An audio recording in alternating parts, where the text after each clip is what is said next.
some ways we can save money on the books?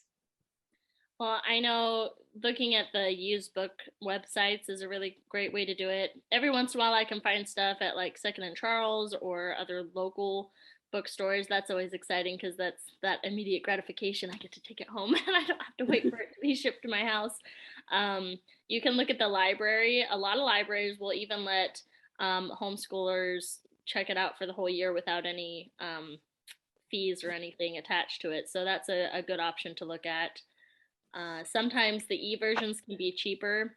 I often, I'm trying to remember, back when I first started and was building my library of books for my kids, I would often start with some of the free links to e-versions or get the cheaper e-copy, and then I would invest in getting that one later on in the school year if I could, as I was starting to build up that library. Now, 6 years in, uh, a lot of these books are coming back in rotation, which has been really kind of nice for our budget. So as you build that base, then it starts to become a little more affordable that way as well. I know math curriculum was another thing. That first year was a big chunk for us, so we had to kind of cut back on some other things in order to get all the manipulatives and things. But now we've just been adding one book a year, and the next one's coming up, and that's worked well for us. So thank goodness for that. Some other places you can check are eBay, or if you're in the Hive, a lot of times people who are selling their past books will post it there. Also, there is a website called bookfinder.com, right? It's bookfinder.com, right? You can put the ISBN number in or the title and author, and it will show you all available versions anywhere pretty much in the world that you can purchase it in order of price. So that's extremely handy for finding used copies. I mean, it's usually just going to point you back to something like Amazon, Thrift Books, some of the big eBay, some of the big names, but sometimes occasionally it'll have this little tiny bookseller I've never even heard of, and you can get it that way. So those are some other options. Just make sure you pay attention to the little cover thumbnail or to what version or edition that they're using. Right. It's not a huge deal, but it can get frustrating sometimes if the page numbers aren't matching up with your edition or version. So make sure if you're using links that aren't the Alviary links, that you just pay attention to that. But find what you can find and use it. Right. I always search by the ISBN number and look at the cover, like you said, to make sure it's the right version. And just to give everyone a little bit of encouragement, I know like the first year is such a sticker shock, and it's like, oh my goodness, this is going to be so crazy.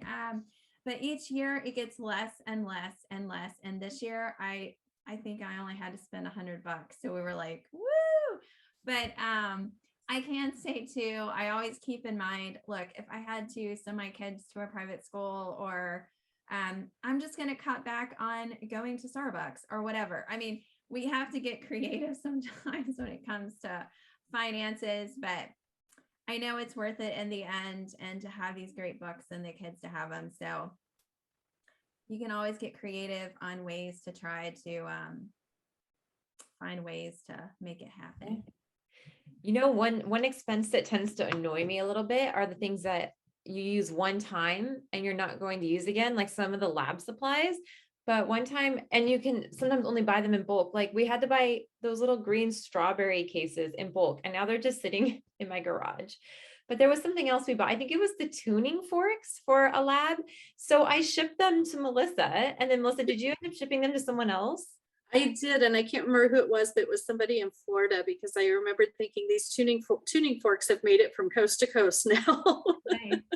And yeah, shipping costs something, but it costs less than buying it new. So I know it's a little bit more work, but that was nice in the Hive. We kind of arranged that, like, who needs this item? Let's pass it along, you know?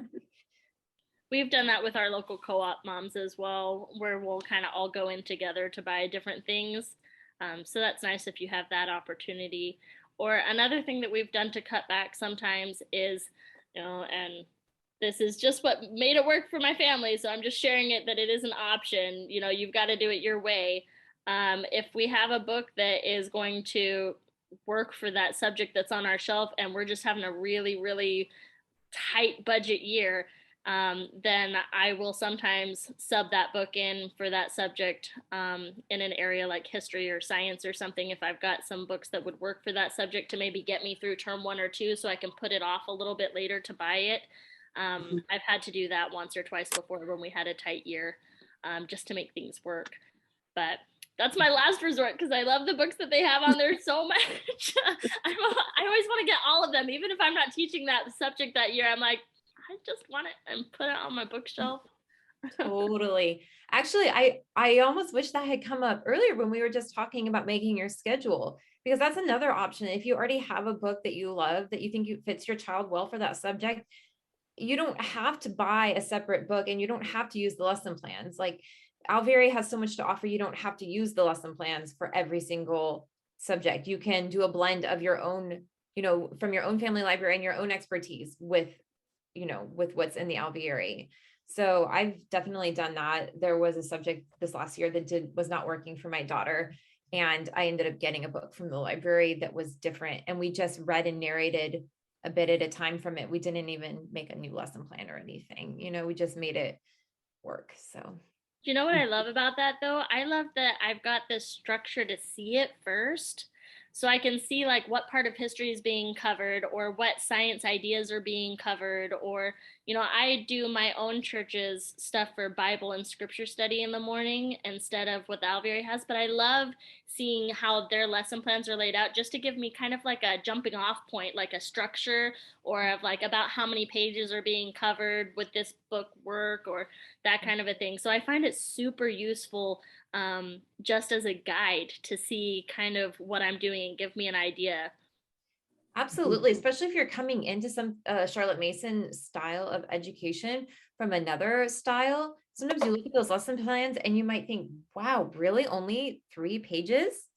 Like say for a first grader, 3 pages in their biome book, that's it, or maybe it's 4.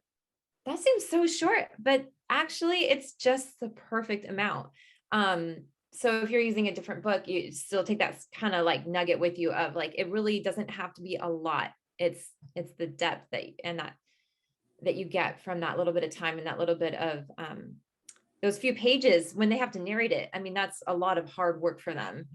Yes, Yeah. and how much they'll remember it if you read it longer.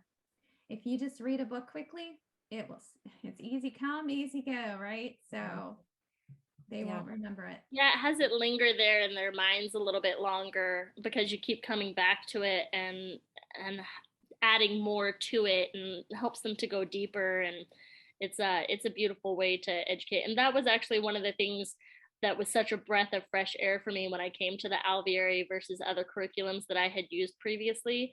The amount that they have scheduled in the lesson plans has been just about perfect every time for my kids and their developmental levels of where they are, versus other curriculums I've used.